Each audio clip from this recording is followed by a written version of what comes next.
Dzień dobry! Ostatnio wpadła mi książka Obcy Alana Forstera, która jest adaptacją słynnego filmu Ridleya Scotta Obcy, ósmy pasażer Nostromo. Zwykle to film jest adaptacją książki, tutaj to książka jest adaptacją filmu. I rzadko się zdarza, że taka adaptacja warta jest uwagi.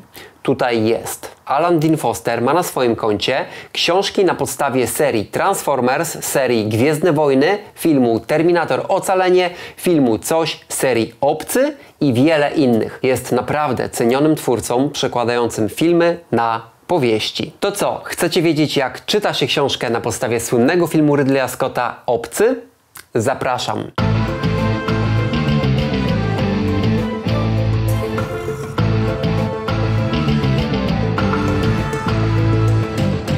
Od razu powiem, że Vesper wydało kolejne części Forstera, czyli drugą na podstawie filmu Jamesa Camerona Obcy Decydujące starcie oraz trzecią na podstawie filmu Davida Finchera Obcy 3. Ta ostatnia będzie miała premierę w czerwcu. Wydanie jest fantastyczne. Książka w dotyku jest przyjemna. Okładka twarda. Vesper zadbało o to, by kolejne części pasowały do siebie. Tutaj powieść Forstera na podstawie drugiej części filmu, którą aktualnie czytam. Czy będę omawiał tę książkę bez spoilerów? A czy jest ktoś, kto nie zna przebiegu wydarzeń filmu Obcy i nie wie, co się stało z załogą Nostromo? Postanowiłem, że pewne informacje się pojawią, ale ograniczyłem spoilerowanie do minimum.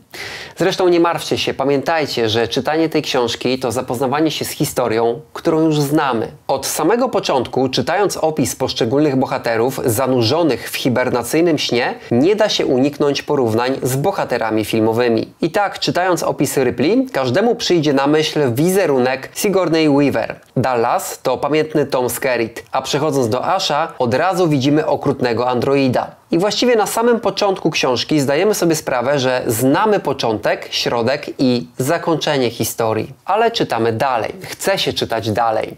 Wszystkie postaci w książce mają te same nazwiska, co postaci filmowe. Dzięki temu książka bardzo mocno łączy się z filmem Scotta. Ale czy nie mamy poczucia kopiowania czegoś, co już znamy?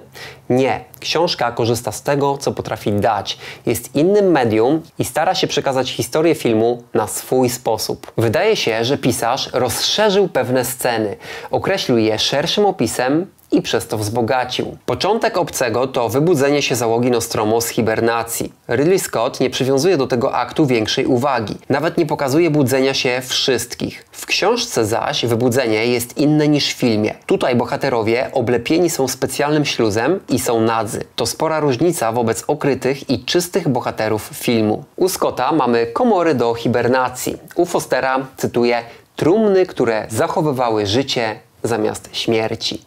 Czyż nie piękny opis? I właśnie takie piękne opisy Forstera wzbogacają narrację. W filmie mamy scenę, w której bohaterowie lądują na planecie LV-426. W książce też, ale w niej pojawia się więcej szczegółów samego lądowania czy badania powietrza planety. Czytamy: oficer naukowy wcisnął stosowne klawisze. W powłoce statku otworzyła się niewielka klapa. Na zewnątrz wysunął się metalowy pojemnik i wessał maleńką porcję powietrza tego świata. Potem znów zniknął pod pancerzem. Próbka została wypuszczona do komory próżniowej. Czułe instrumenty rozłożyły ją na części, a wkrótce potem te części w formie liczb i symboli pojawiły się na konsoli Asha. W filmie bohaterowie jedynie odczytują dane na temat powietrza planety. Nie pokazano, jak wygląda ten proces badawczy. I książka naprawdę wspaniale obrazuje takie drobne działania bohaterów.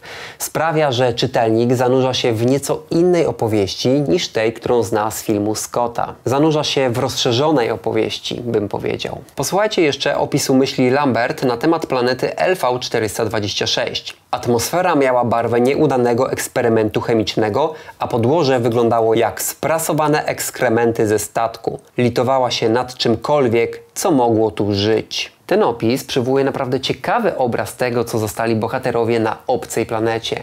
Film z taką lekkością i jednocześnie śmiertelną powagą nie opisuje martwej planety. Pokazuje jedynie kilka ujęć bohaterów we mgle. Takich pobudzających wyobraźnię opisów w powieści mamy więcej i to jest coś, co powinno cieszyć. Czytając książkę Alana Forstera, miałem wrażenie, że autor zwracał mi uwagę na to, czego nie zauważyłem oglądając film Ridleya Scotta.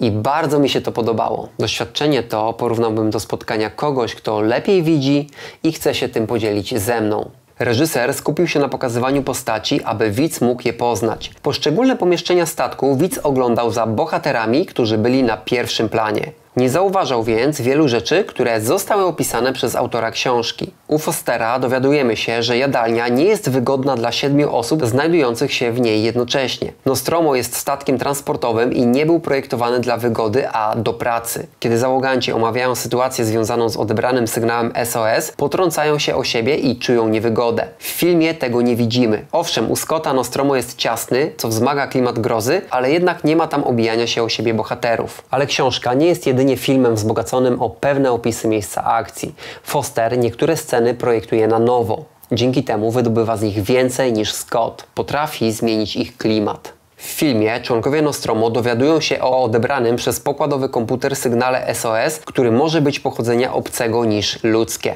Jednak scena, w której załoga odsłuchuje sygnał, nie pobudza i jednocześnie nie przeraża tak odbiorcy, jak ta sama scena opisana w książce. W niej czytamy: dobra, posłuchajmy. Uważaj na głośność. Nawigator pstryknęła przełącznikiem. Na mostku zabrzmiały trzaski i syki. Po chwili przycichły nagle, zastąpione dźwiękiem, od którego ciarki przebiegły po plecach Kane'a, a jakieś ohydne larwy popełzły po karku Ripley. Dźwięk trwał przez 12 sekund, po czym utonął w zakłóceniach. Boże wielki, szepnął oszołomiony Kane. Film nie dostarcza nam takiego dźwięku, przy którym przechodzą ciarki.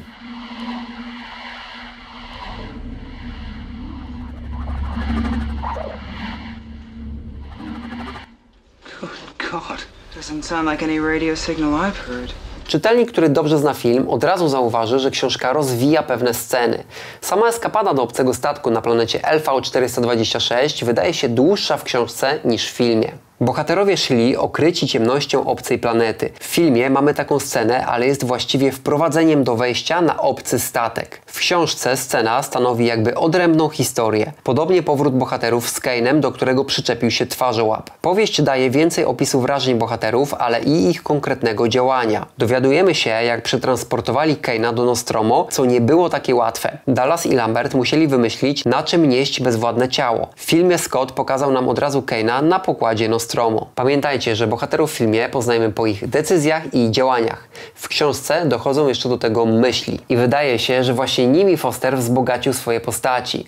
Stają się one dla czytelnika bardziej wielowymiarowe. W filmie jest scena, w której Ripley nie chce wpuścić do środka Nostromo przybyłych Dallasa, Lambert i Kane'a z twarzołapem. Procedura jasno zabrania wpuszczania na pokład obcej formy. Jednak Ash wpuszcza przybyszów. Później widzimy pewne napięcie między bohaterami, ale reżyser nie miał szansy rozłożyć emocji na poszczególne postaci i pokazać, jak wpłynęły na relacje między nimi. Foster bardzo starannie opisał wahania Ripley, a także nerwową sytuację podczas wpuszczania bohaterów na pokład. Scena ta trwa o wiele dłużej niż w filmie. Jest bardziej nerwowa. Pisarz opisał myśli Ripley, która długo później nosiła w sobie poczucie winy i jednocześnie poczucie odpowiedzialności co do swojej decyzji. Autor książki pokazał dokładnie, jak późniejsze relacje Ripley z innymi członkami załogi nacechowane są jej uszczypliwością, ciągłym rozpamiętywaniem sprawy i wciąż wahaniem się co do słuszności swojej decyzji. Film nie miał szansy tak drobiazgowo pokazać całego procesu zastanawiania się bohatera, jak również wszystkich następstw po dokonaniu przez niego decyzji. W powieści to wszystko mamy. I tutaj powiem, że Alan Dean Foster nie dokonał adaptacji filmu, a adaptacji scenariusza filmu Obcy. Jakie to ma znaczenie? Duże. To dzięki temu mamy te wszystkie mniejsze i większe różnice w scenach. W posłowiu książki, jakie dał Piotr Gociek, możemy przeczytać, że adaptacja scenariusza będzie się różnić od filmu, bo ten zawiera wątki sceny, które w ostatecznej wersji filmowej nie pojawiły się. Pamiętajmy, że reżyser na planie może również zmienić pewne sceny, a także postprodukcja może dokonać zmian względem scenariusza. Posłowie polecam przeczytać, bo jest tam wiele ciekawostek na temat filmu. Gociek pisze na przykład, że Walter Hill poprawiał scenariusz, o czym mało kto wie. I to właśnie on wprowadził do załogi Nostromo androida Asha, którego pierwotnie tam nie było. Relacje między członkami załogi są w książce naprawdę świetnie opisane, czego nie mamy u Scotta. Wcale nie jest tak, że wszyscy są zgodni i są przyjaciółmi. Film, owszem, pokazywał, że Parker i Brett myślą finansowo i przy niemal każdej okazji potrafią przypomnieć, że dodatkowe działanie z ich strony wymaga premii. Foster to opisał szerzej. Wskazał też innych bohaterów, którzy również potrafią kierować się myśleniem finansowym, kiedy zauważą, że może ono przynieść spełnienie. Książka według mnie lepiej pokazuje bohaterów, którzy nie mają pracy marzeń, a jedynie dla kasy są załogą transportowca. Każdy z nich myśli o spełnieniu obowiązku i otrzymaniu zapłaty. Im bliżej końca książki, tym więcej zmian w historii. Sceny są już inne, ale zachowują sens fabuły filmowej. I myślę, że to jest na plus, bo czytelnik mógłby się znudzić, czytając o tym, co dokładnie działo się w filmie. Scena, w której obcy atakuje Bretta, jest trochę inna. W książce Ripley i Parker widzą, jak potwór porywa ciało mężczyzny. Potem ekipa omawia zajście. W powieści bohaterowie snują domysły, po co obcemu ciało Kane'a. I te domysły budzą grozę, jak czytamy. A właściwie po co mu był potrzebny, zastanawia się Lambert. Po co go zabierał, zamiast zabić na miejscu? Może chciał zdobyć inkubator, taki jak Kane dla pierwotnej formy, zgadywał Ash. Albo zapas jedzenia, dodała Ripley i zacisnęła zęby. Zadrżała. Lambert odstawiła kawę. Przyznacie, że ten opis powoduje gęsią skórkę. W filmie takich opisów nie mieliśmy.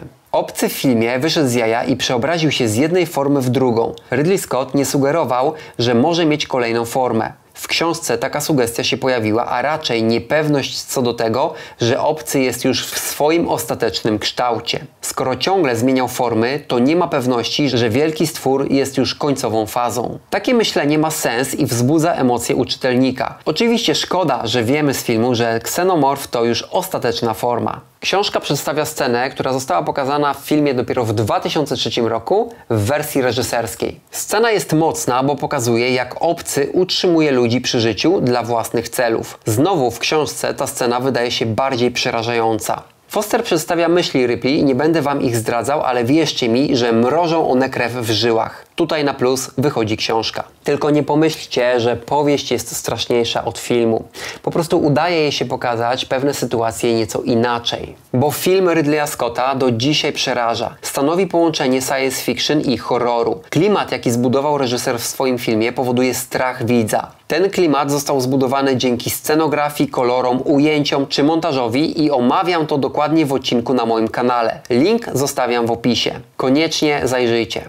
Bardzo zdziwiło mnie, że w książce główną postacią wydaje się Dallas. Jest szefem załogi. W książce autor dużo więcej poświęca mu czasu. W filmie też, ale był pokazany jak jeden z bohaterów. W książce autor dużo więcej poświęca mu czasu. Poznajemy jego myśli na zaistniałą sytuację. Foster przedstawił świetną scenę, w której Dallas próbuje podejść Asha tak, by ten przyznał się do tego, że świadomie pozwolił rozwinąć się obcemu w ciele Kane'a. Panowie prowadzą słowną grę i jest ona bardzo wciągająca. Czytelnik chce wiedzieć, który z nich wygra. W filmie takiej sceny nie mamy. Autor książki pokazał Ripley nie jako główną bohaterkę, ale jako jedyną ocalałą. W filmie od samego początku Ripley jest wiodącą postacią. W książce Ripley przechodzi na pierwszy plan i przykuwa uwagę czytelnika bardziej niż inne postaci dopiero na 250 stronie z 314. To niemal pod sam koniec historii. Wcześniej Ripley jest, ale wtapia się w załogę. Szczerze mówiąc, czytelnika mogą bardziej zainteresować inne postaci. Forrest skupił się na Dallasie, pokazując jego rozterki i ta postać naprawdę mnie zainteresowała, jak również postać Lambert. A Ripley była cichą myszką. W filmie ta bohaterka z początku też właściwie taką jest, ale Ridley Scott poświęca jej więcej czasu. Stara się, by widz zwrócił na nią uwagę pośród innych postaci. To, że ona prowadzi finał, nie stanowi więc dla widza zaskoczenia. Alan Foster wysuwa ją na prowadzenie dopiero pod koniec powieści. W filmie to Ripley rozmawia z Ashem na temat jego niesubordynacji i wpuszczenia Kane'a z twarzołapem na pokład. W książce tę rozmowę z Ashem prowadzi Dallas. Czytelnik może być lekko zawiedziony tym, że Ripley jest mało eksponowana, ale również może być pozytywnie zaskoczony tym, że może się przyjrzeć innym postaciom bardziej niż w filmie. Nie chciałbym porównywać filmu z książką, to dwa różne media, ale powiem, że każde z nich przedstawia historię załogi statku Nostromo na swój sposób i robi to pięknie. Książkę warto przeczytać, jeśli znacie film. Książkę warto przeczytać, jeśli nie znacie filmu. i również książkę warto przeczytać, jeśli filmu nie lubicie. Opowieść jest klarowna, czytelnik nie gubi się w bohaterach, pokłady statku Nostromo są dla niego zrozumiałe. Dlatego książkę czyta się niemal jednym tchem. Ale myślę, że najlepszym rozwiązaniem będzie przeczytanie książki po obejrzeniu filmu. Film jest tutaj podstawą, książka adaptacją, więc powinna być uzupełnieniem doświadczeń odbiorcy, a nie ich podstawą. Na moim kanale znajdziecie dużo informacji o filmach, także o tym, jak czytać filmy, jak są zbudowane, jak działają na widza. Także zajrzyjcie, zostawcie subskrypcję, dajcie komentarz, miło się z Wami rozmawia, no i jeszcze zobaczcie, jakie mam inne social media. Dzięki za dzisiaj i do zobaczenia.